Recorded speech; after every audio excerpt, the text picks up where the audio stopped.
கர்த்தருடைய பரிசுத்த நாமத்திற்கு மகிமை உண்டாவதாக. தேவன் அருளியப்ப மினிஸ்ட்ரி மூலமாக உங்களோடு தொடர்பு கொள்வதிலும் அந்த மகிழ்ச்சி அடைகிறோம்.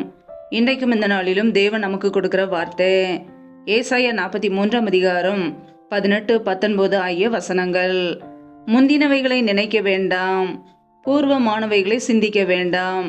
இதோ நான் புதிய காரியத்தை செய்கிறேன், இப்பொழுதே அது தோன்றும், நீங்கள் அதை அறியீர்களா?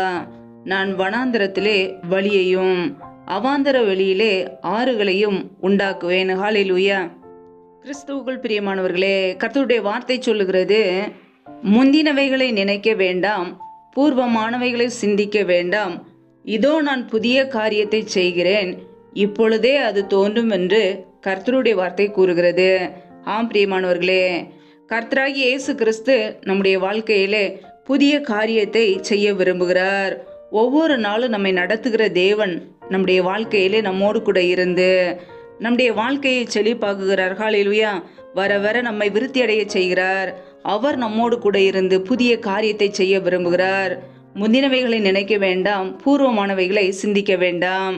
ஆம் பிரியமானவர்களே, எப்பொழுது நாம் புதிய காரியத்தை பெற்றுக்கொள்ள முடியும், புதிய நன்மைகளை ஆசீர்வாதங்களை பெற்றுக்கொள்ள முடியும் என்றால், முந்தின காரியங்களை நாம் மறந்து பூர்வமான காரியங்களை நாம் யோசிக்காமல் வாழும்போது.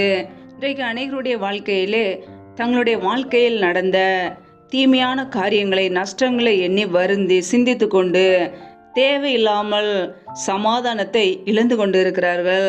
ஆம் பிரியமானவர்களே, நம்முடைய வாழ்க்கையிலே நாம் புது சிருஷ்டியாக இருக்க அழைக்கப்பட்டு இருக்கிறோம்.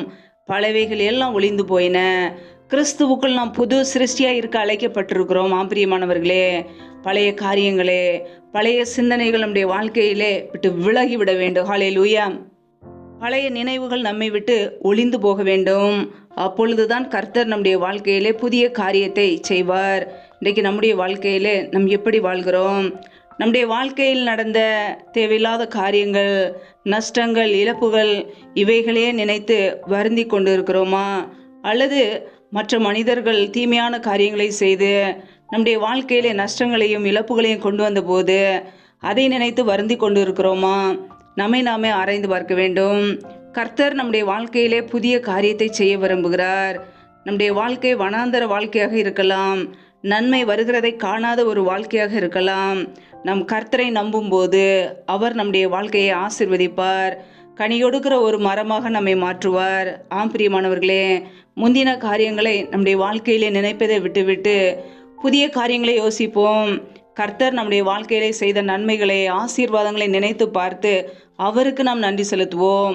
அவர் நம்முடைய வாழ்க்கையிலே எத்தனையோ நன்மைகளை செய்திருக்கிறார், எத்தனையோ ஆசீர்வாதங்களை நமக்கு கொடுத்திருக்கிறார். அதை எண்ணி நாம் அவருக்கு நன்றி செலுத்துவோம். ஒவ்வொரு நாளும் நம் ஜீவனோடு வாழ்வது கர்த்தருடைய கிருபை, அவருடைய இரக்கம். அதை எண்ணி பார்த்து அவருக்கு நன்றி செலுத்துவோம். கர்த்தர் நம்முடைய வாழ்க்கையிலே செய்த நன்மைகளை நாம் நினைத்து பார்ப்போம். தேவையில்லாத காரியங்களை விட்டுவிட்டு, உலக காரியங்களை விட்டுவிட்டு தேவ சமூகத்திலே காத்திருப்போம். இன்றைக்கு அநேகருடைய வாழ்க்கையிலே முந்தின காரியங்களை நினைத்து, அவர்கள் எனக்கு இப்படி செய்தார்கள், இந்த மனிதன் எனக்கு இப்படி தீமை செய்து விட்டான் என்று சொல்லி கண்ணீர் வடிக்கிறார்கள். நாம் நன்றாக யோசித்து பார்க்க வேண்டும். பழைய காரியங்கள் நம்முடைய வாழ்க்கையிலே விட்டு விலகும் போதுதான் கர்த்தர் புதிய காரியத்தை செய்ய முடியும். பழைய நினைவுகள், பழைய காரியங்களை விட்டு அகன்று கிறிஸ்துவுக்குள் நாம் புது சிருஷ்டியாய் மாறுவோம். ஹல்லேலூயா. நம்முடைய வாழ்க்கையிலே கர்த்தர் பெரிய காரியத்தை செய்வார், புதிய ஆசீர்வாதத்தை நமக்கு கொடுப்பார், இழந்து போன நன்மைகளை கொடுப்பார். கர்த்தர் நம்மோடு கூட இருந்தால் மாத்திரமே நம்முடைய வாழ்க்கையிலே வர வர விருத்தி அடைய முடியும், பெருக்கத்தை நாம் பார்க்க முடியும். ஹல்லேலூயா. அவர் நம்மை ஆசீர்வதிக்கிறவர். நான் உன்னை ஆசீர்வதிக்கவே ஆசீர்வதித்து உன்னை பெருகவே பெருக பண்ணுவேன் என்று நமக்கு வாக்குத்தத்தம் செய்திருக்கிறார். ஆம் பிரியமானவர்களே, கர்த்தர் நம்முடைய வாழ்க்கையிலே புதிய காரியத்தை செய்ய போகிறார். அதற்கு நாம் தகுதிப்படுத்திக் கொள்வோம். நம்முடைய வாழ்க்கையிலே பழைய காரியங்களே, பழைய நினைவுகளே, பூர்வமான காரியங்களை சிந்திக்காதபடிக்கு கர்த்தர் நம்முடைய வாழ்க்கையிலே செய்த நன்மைகளை நினைத்து அவருக்கு நாம் நன்றி செலுத்தும் போது, அவரை மகிமைப்படுத்தும் பொழுது அவர் நம்மை ஆசீர்வதிப்பார். ஹல்லேலூயா. நான் வனாந்தரத்திலே வழியையும் அவாந்தர வெளியிலே ஆறுகளையும் உண்டாக்குவேன் என்று கர்த்தர் சொல்கிறார். ஆம் பிரியமானவர்களே, நம்முடைய வாழ்க்கையிலே வனாந்தரமான ஒரு வாழ்க்கையாக இருக்கலாம். அதை கர்த்தர் தண்ணீர் தடாகமாக மாற்றுகிறவர், வனாந்தரத்திலே ஆறுகளை ஓட பண்ணுகிற தேவன். ஆம் பிரியமானவர்களே, நம்முடைய வாழ்க்கையிலே கர்த்தர் புதிய காரியத்தை செய்ய நாம் இடம் கொடுப்போம். அதற்கு தகுதியுள்ள பிள்ளைகளாக மாறுவோம். முந்தின காரியங்களே, பழைய வருடங்களிலே நடந்த காரியங்களை நினைத்து அதையே சிந்தித்து கொண்டிராதபடிக்கு கர்த்தர் நம்முடைய வாழ்க்கையிலே செய்ய போகிற புதிய நன்மைகளை பெற்றுக்கொள்ள, புதிய கிருபைகளை பெற்றுக்கொள்ள நம் ஆயத்தமாவோம். ஹல்லேலூயா.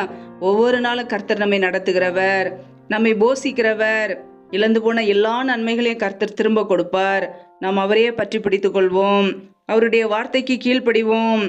அவரையே சார்ந்து வாழ்வோம். ஒருபோதும் மனிதர்களை நம்பாதபடிக்கு கர்த்தரை நம்புவோம். நம்முடைய வாழ்க்கை கனி கொடுக்கிற ஒரு வாழ்க்கையாக இருக்கும். தேவன் நம்மை ஆசீர்வதிப்பார். நம் நீரூற்றண்டையிலே நடப்பட்ட மரத்தை போல தப்பாமல் கனி கொடுக்கிற ஒரு வாழ்க்கையை கர்த்தர் நமக்கு கொடுப்பார். நம்முடைய வாழ்க்கை செழித்து ஓங்க. ஹல்லேலூயா. ஒருவேளை இன்றைக்கு நீங்கள் வனாந்திர வாழ்க்கையாக வாழ்ந்து கொண்டு இருக்கலாம். நன்மை வருகிறதை காணாத ஒரு வாழ்க்கையாக நீங்கள் வாழ்ந்து கொண்டு இருக்கலாம். வறட்சியான ஒரு வாழ்க்கையை நீங்கள் வாழ்ந்து கொண்டு இருக்கலாம். கர்த்தர் உங்கள் வாழ்க்கையை மாற்றுவார். உங்களுடைய வாழ்க்கையிலே புதிய காரியத்தை செய்வார், புதிய அற்புதத்தை செய்வார், புதிய அற்புத அடையாளங்களை செய்து நன்மைகளை கொடுப்பார். ஆம் பிரியமானவர்களே, கர்த்தரையே நம்புவோம், அவரையே சார்ந்து கொள்வோம். நம்முடைய வாழ்க்கையை மாற்றி ஆசீர்வதிப்பார். ஹல்லேலூயா. கர்த்தர் தாமே இந்த வார்த்தையின்படி உங்களை ஆசீர்வதிப்பாராக. ஆமேன். நம்மை நாமே அவருடைய சமூகத்திலே தாழ்த்தி அர்ப்பணித்து ஜெபிப்போம். ஜெபம். எங்களை அதிகமாய் நேசிக்கிற எங்கள் அன்பின் பரலோக பிதாவே, மெய் துதிக்கிறோம், ஸ்தோத்தரிக்கிறோம் அப்பா. இந்த இரவு வேலைக்காக ஸ்தோத்திரம். இந்த நாள் முழுவதும் எங்களை கனின்மணி போல பாதுகாத்து கிருபையோடு ஜீவனோடு வைத்திருக்கிறீரே நன்றி அப்பா. எங்களுடைய தேவைகளை சந்திக்கிறீரே நன்றி. ஒவ்வொரு நாளும் எங்களை பத்திரமாய் பாதுகாத்து கொள்றீங்க, அதற்காக ஸ்தோத்திரம் அப்பா. இணைந்திருக்கிற ஒவ்வொரு பிள்ளைகளையும் நம்முடைய கரங்களிலே அர்ப்பணிக்கிறோம்.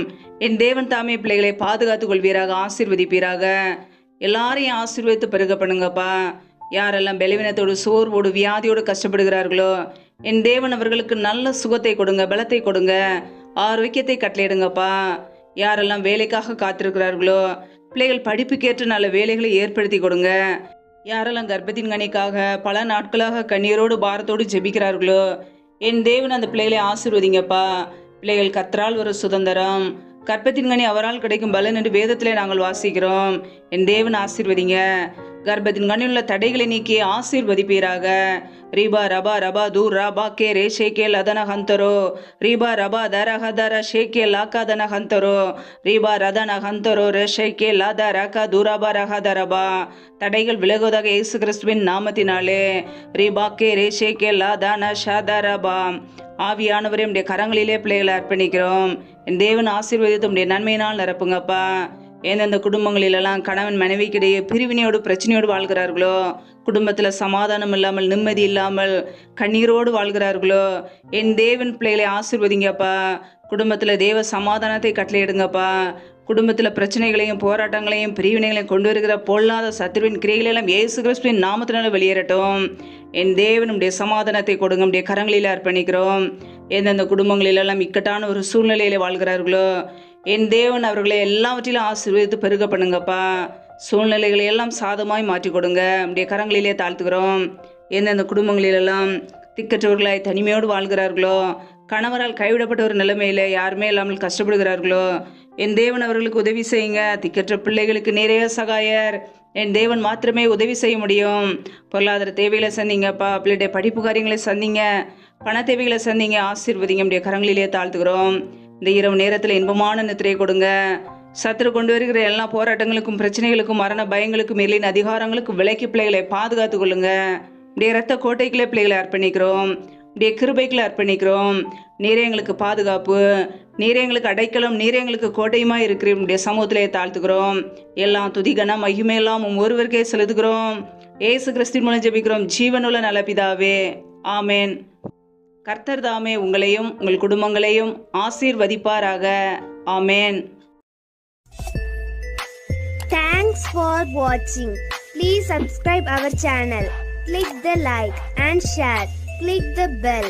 God bless you.